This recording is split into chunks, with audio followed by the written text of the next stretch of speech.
ये जर्नी है जो मैंने शुरू की है और इस जर्नी में मैं कैसे काम कर रहा हूँ और आगे कैसे करना है ये मैं बताता हूँ और आई होप कि आपके लिए भी कुछ ना कुछ ये बेनिफिट होगा। तो वीडियो अच्छे से देखना। नमस्ते एंड स्वागत है आपका डे 45 में। स्टार्ट करते हैं हमारा फर्स्ट टास्क जो कि है रीडिंग का। तो आपको बताता हूँ कि आगे की स्टोरी में क्या होता है और मार्केट में आज क्या होता है, देखते हैं समझते हैं, क्योंकि आज भी सेंटिमेंट आपका ही लग रहा है। एंड आई होप कि आपको वीडियोस अच्छे लग रहे हैं एंड आप वीडियोस देख रहे हो, आपने प्लेलिस्ट चेक की है, 60 डेज चैलेंज की and I am dedicated and thank you. अगर आपने कमेंट किया है तो काफ़ी अच्छा लगता है देखकर। तो स्टार्ट करते हैं हमारे फर्स्ट टास्क के साथ। जैसे कि परमहंस योगानंदा को श्री युक्तेश्वर गिरी एस्ट्रोलॉजी के बारे में बताते रहते हैं, तो उसके बाद और ज़्यादा चर्चाएं होती रहती हैं। श्री युक्तेश्वर गिरी बोलते हैं जो परमहंस योगानंदा है वो कुछ चीज़ें करते हैं, आई थिंक पेपर जला देना ये सब करते हैं। तो उसकी वजह से ना अनंता जो है उनके भाई, क्योंकि वो कैलकटा में ही रहते हैं, तो वो बोलते हैं कि ये सबसे कुछ नहीं होता है ऐसा वैसा। अब उसके बाद बहुत सारी चीज़ें ना श्री युक्तेश्वर गिरी परमहंस योगानंदा को बताते रहते हैं एस्ट्रोलॉजी से रिलेटेड, उसके बाद एंशिएंट टाइम से रिलेटेड जो युग हैं वो सबसे रिलेटेड श्री युक्तेश्वर गिरी बताते रहते हैं। एंड उसके बाद ना बाइबल का भी रेफरेंस लेते हैं कि उसमें एडम और ईव का रिलेशन कुछ कुछ बताते रहते हैं लाइफ से रिलेटेड, उसके बाद पास्ट लाइफ से रिलेटेड, और जो स्पिरिट है वो तो चेंज होते रहती है। जैसे कि मैंने वीडियोस में बताया है कि जो स्पिरिट है, जो मतलब जो तुम्हारा सोल है वो बर्थलेस है और डेथलेस है। उसके बाद ना एक स्टोरी होती है जो कि श्री युक्तेश्वर गिरी के मतलब वो बोलते हैं ना कि एस्ट्रोलॉजी से रिलेटेड हो गया या फिर वो फोरसाइट कर सकते हैं, तो उसी से रिलेटेड रहता है, जिसमें परमहंस योगानंदा एंड उनके एक फ्रेंड रहते हैं। उनके फ्रेंड के फादर जो रहते हैं ना वो बोलते हैं कि तुम दोनों बहुत ज़्यादा अपने गुरु के बारे में बात करते रहते हो एंड बहुत ज़्यादा ट्रस्ट करते हो, तो मुझे मिलना है। देन जब दोनों उनके फादर को आश्रम लेके जाते हैं श्री युक्तेश्वर गिरी के, तो क्या होता है कि वहाँ पर ना जब श्री युक्तेश्वर गिरी देखते हैं इनको उनके फादर को, वो डॉक्टर रहते हैं, बच्चों को ये बोलते हैं कि इस डेड मैन को यहाँ क्यों लेके आए हो करके। अब ये सुनकर दोनों शॉक हो जाते हैं कि ये क्या बोल रहे हैं करके। तो श्री युक्तेश्वर गिरी बताते हैं कि ये देखना कि 15 दिन में ना इसका ये हालत हो जाएगा और इसकी लाइफ ज़्यादा नहीं बची है, 6 वीक्स में ये मर जाएगा। ऐसा अगर इसको बचाना है तो तुम्हें इसको ये स्टोन या फिर ये चेन जो है वो पहनाना पड़ेगा। एंड उसके बाद जब ये ठीक हो जाए तो तुम्हें इसको बोलना पड़ेगा कि मीट छोड़ दे। उसके बाद भी ये 6 महीने के बाद ये मर जाएगा ऐसा। अब जब ये डॉक्टर रॉय जो उनके फादर रहते हैं उनको बताया जाता है तब ये नहीं मानते हैं। उनको बहुत ज़्यादा रिक्वेस्ट करते हैं कि ये ज्वेलरी पहन लो करके, इसको बोला गया है, बट वो नहीं मानते हैं कि ये सब मैं नहीं मानता करके। अब उसके बाद ना एक दिन अचानक से तबीयत ख़राब हो जाती है, फिर पहनते हैं वो ज्वेलरी को, उसके बाद ठीक हो जाते हैं। अब उसके बाद ना एक दिन आते हैं परमहंस योगानंदा के घर पे और वो बोलते हैं कि देखो अपने गुरु को जाके बोलना कि मैं ठीक हूँ, मैं मीट भी खा रहा हूँ एंड जो मेरी हेल्थ है वो एकदम ठीक है।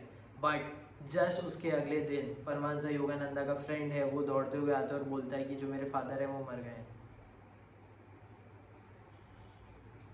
अब इसका मतलब क्या था कि भाई वो मीट खा रहे थे जो कि श्री युक्तेश्वर गिरी ने बोला था कि मत खाना ये सब, और बहुत ज़्यादा कॉन्फिडेंस में थे कि चलो ये देखो कुछ नहीं होता है करके। तो ऐसा हुआ और ये सबसे ज़्यादा शॉकिंग चीज़ थी। अब उसके बाद में एक और स्टोरी है जिसमें परमहंस योगानंदा के एक फ्रेंड रहते हैं शशि नाम के, वो आते हैं आश्रम में और वो बोलते हैं कि मेरी तबीयत ख़राब है, ये सब बहुत ज़्यादा भक्त बन जाते हैं वो श्री युक्तेश्वर गिरी के। उसके बाद फिर वो बोलते हैं कि मुझे आप पे ट्रस्ट है, ये सब जो मेरी सोल है वो बहुत ज़्यादा वीक लगती है, बॉडी फिर भी ठीक है। अब उसके बाद ना जो श्री युक्तेश्वर गिरी है वो बोलते हैं कि तुम ना सफ़ायर जो होता है ना वो पहन लो करके।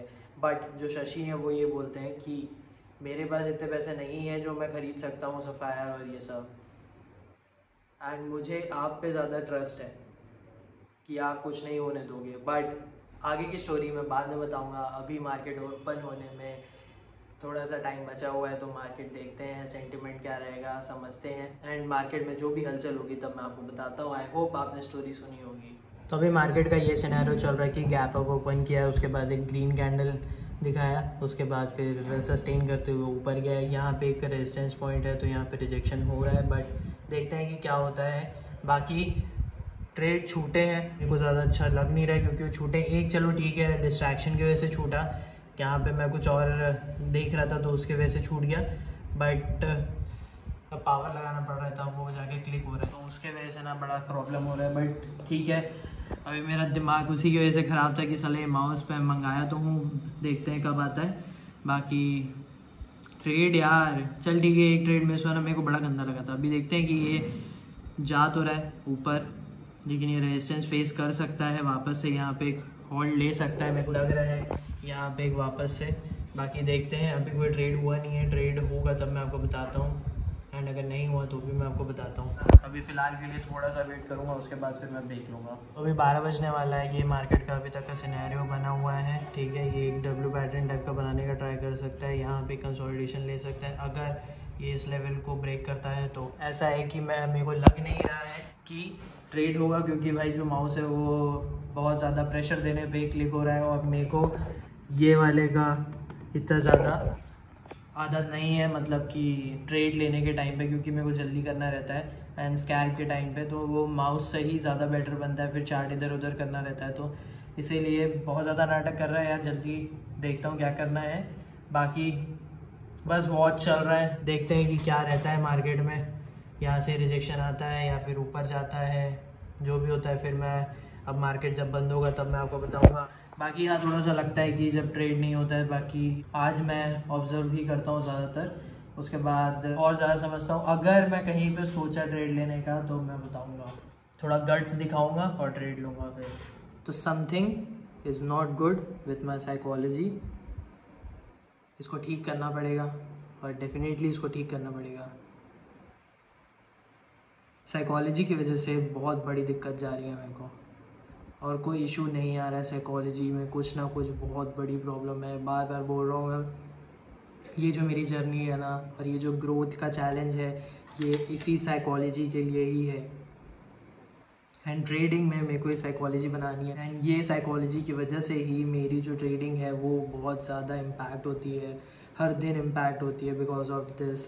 तो ये मेरे को ठीक करना ही है। ये आज मैं कैमरा पे बोल रहा हूँ, हर दिन बोलता हूँ वैसे तो, और मेरे को मैं जैसा बता रहा हूँ वो सब मेरे अंदर रहता है, दिमाग में रहता है, बट साइकोलॉजी ना सबसे बड़ा खेल है, और इसको ठीक करना सबसे इम्पॉर्टेंट चीज़ है, और वो काम करते करते ही आती है। बट वही चीज़ है कि कहीं ना कहीं पे जाके ना वो वापस तुम पुरानी चीज़ों पे चल देते हो, या कुछ हो जाता है, बहुत इम्पैक्ट हो रही है।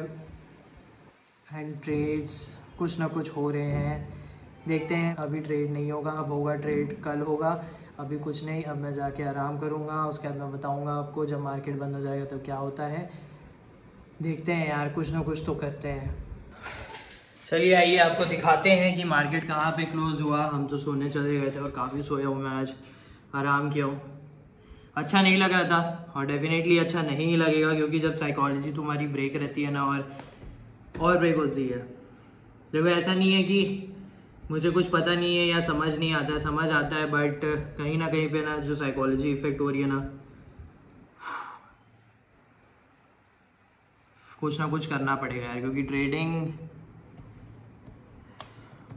बहुत ज़्यादा इम्पैक्ट हो रहा है उसकी वजह से।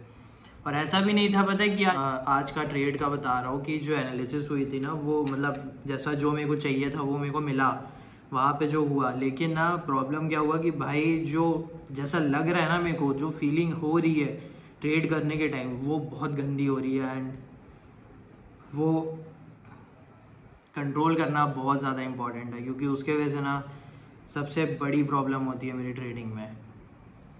तो मैं आपको चार्ट दिखा देता हूँ, उसके बाद मैं स्टार्ट करूँगा अपने वर्कआउट के साथ, जो कि आज एब्स का रहेगा, और बस या लेग्स कर लूँगा वॉक करने के टाइम पे। तो ये रहा मार्केट का आज की, यहाँ पे एक गैप ओपन करने के बाद ये ऊपर जाने का ट्राई किया था, बट फेल हो गया था। फिर ये पूरा यहाँ पे एक रेंज में कंसोलिडेशन किया, साइडवेज जाके फिर ट्राई किया था ऊपर जाने का, बट फिर से फेल हो गया। अभी इसका सपोर्ट बनेगा यहाँ पे 19,788 का, और फिर ऊपर जाने के लिए भी इसका है एक रेजिस्टेंस। देखते हैं कल मार्केट कैसा रहता है। बाकी अब मैं स्टार्ट करता हूँ अपना वर्कआउट के साथ। वॉक कंप्लीट किया, वर्कआउट कंप्लीट किया, अच्छे से एब्स का एक्सरसाइज हुआ है। जो ऑडियो बुक मैंने सुनी है उसका नाम है फिनिश व्हाट यू स्टार्ट। इसका सिंपल सा मीनिंग है कि जो तुमने शुरू किया है वो तुम्हें ख़त्म करना है। कोई प्रोजेक्ट हो सकता है, कोई होमवर्क हो सकता है स्कूल स्टूडेंट के लिए, कोई काम हो सकता है ज़रूरी, कोई डेडलाइन हो सकती है जो एक मिलती है और उसे कंप्लीट करना रहता है, कुछ भी हो सकता है। और बहुत जगह पे ये सुनने को मिलता है, ये तो एक्चुअल में यार बचपन से सुनने को मिलता है कि यार ये होमवर्क है, इसको कंप्लीट करना है तो स्टार्ट करो और ख़त्म करो, ये प्रोजेक्ट है ये ख़त्म करना है, ठीक है। बट एक जर्नी होती है जो तुमने शुरू की रहती है, और वो जर्नी में बहुत चैलेंजेस, उतार चढ़ाव, डाउट्स, प्रॉब्लम्स, तुम्हारा मोटिवेशन, इंस्पिरेशन, तुम्हारी स्ट्रेंथ, तुम्हारा कॉन्फिडेंस बढ़ता है, तुम्हें पता चलता है कि क्या करना है, तुम्हें पता चलता है कि क्या नहीं करना है। तो ये होती है जर्नी, और ये जर्नी मेरी तो शुरू हो चुकी है। और जर्नी में बहुत सारी चीज़ें जैसे मैंने बताया वो आती हैं, एंड ये जर्नी को छोड़ने का भी मन करता है। It is very true. अच्छा, ट्रेडिंग में क्या होता है, ट्रेडिंग में ये होता है कि जो साइकोलॉजी है वो सबसे बड़ी इम्पॉर्टेंट चीज़ है, और ये साइकोलॉजी अगर तुम्हारी वीक है ना तो तुम मार्केट में हार जाते हो। और मेरे साथ ना अभी यही हो रहा है। मैं बहुत ट्राई करता हूँ कि मैं अपनी साइकोलॉजी मेंटेन रखूँ। जैसे कि मैं बताता हूँ आपको, इस जर्नी में तुम्हें काम करने के लिए क्या क्या चीज़ चाहिए। सबसे पहली चीज़ चाहिए तुम्हें फोकस। फोकस रखना बहुत ज़्यादा ज़रूरी है। फोकस अपने प्लान में फोकस करना पड़ेगा। एंड उसके बाद तुम्हें अपना एक सिस्टम क्रिएट करना पड़ेगा। अब सिस्टम मतलब ये नहीं कि तुम्हारा कंप्यूटर सिस्टम ये सब, तुम्हारा दिनचर्या का सिस्टम कि तुम्हें क्या क्या चीज़ें करनी है। तुम्हें उठना है, तुम्हें ये खाना है, तुम्हें ये काम करना है, तुम्हें ऐसा रहना है, तुम्हें ऐसा नहीं करना है, सब चीज़ें तुम्हें प्लान बना के रखना है। वो स्केड्यूल होता है ना, वैसा। अब उसके बाद तुम्हें ये सारी चीज़ें करने के लिए एक सेल्फ डिसिप्लिन चाहिए, बहुत ज़्यादा इंपॉर्टेंट। अगर ये डिसिप्लिन नहीं हुआ ना तो तुम एक काम नहीं करोगे। अगर आज एक काम करोगे कल दूसरा काम छोड़ दोगे, कल दूसरा काम करोगे उसके अगले दिन पहला काम छोड़ दोगे। ऐसा ही होता है अगर डिसिप्लिन नहीं होता है तो, क्योंकि दिमाग जो है ना वो पीछे ही जाता है, वो नेगेटिव साइड पे ही जाता है। नेगेटिव साइड मतलब कि ये नहीं कि सोचना, नेगेटिव साइड का मतलब मेरा ये है कि आज ये नहीं करते यार, अरे यार मन नहीं कर रहा है यार।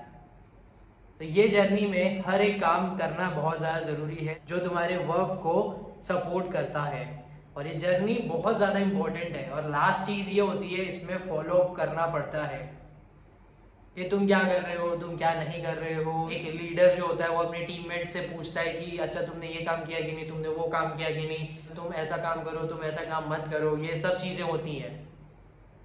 तो यही है कि फॉलो अप करना पड़ता है। तो अपने साथ तुम्हें फॉलो अप करना पड़ेगा क्योंकि ये जर्नी है।